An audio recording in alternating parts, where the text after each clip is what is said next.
Hello, Dr. Danny here. Before we start, I've got a message to pass on from Tracy Dollop, the Backstreet Medical Services social media manager.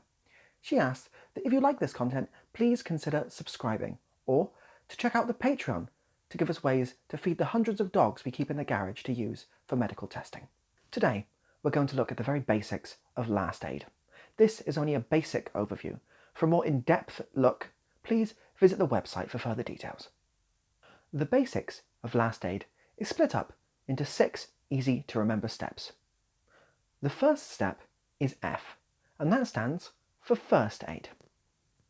This is when you should attempt first aid, but you must stop when it seems like they are dying. Remember, it's very important, we shouldn't play God. The second is U, and that stands for understand. Explain to them that they are going to die soon.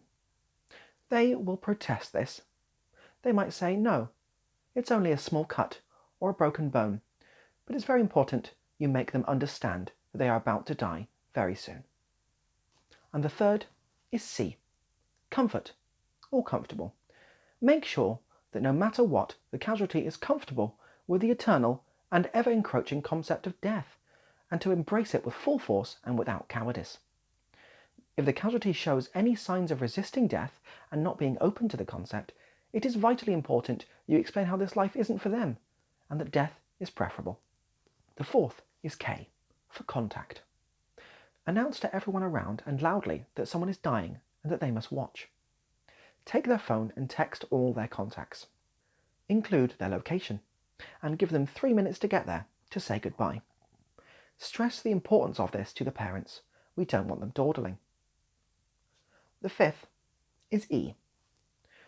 Some companies use this to mean excitement. You will be excited. You've played God and you've won. You are superior. But here in Backstreet Medical Services, we use E for extract valuables.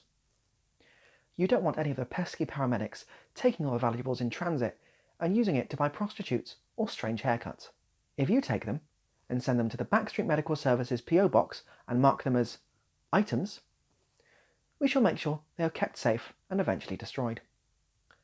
And finally the sixth, D, die. It is time for them to die.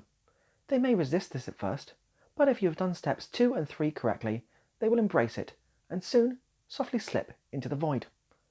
After this step, it is really important you leave the scene quickly and quietly and make your way to the nearest postbox. I hope this has been very informative.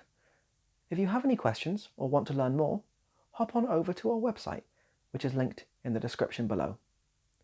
For a limited time only, we are offering a free PhD and medical license to all visitors. Be sure to check that out. Until next time, remember the catchy Backstreet Medical Services motto: I don't know who the Backstreet Medical Services are. I've never heard of them. Am I being detained? Thank you. Goodbye.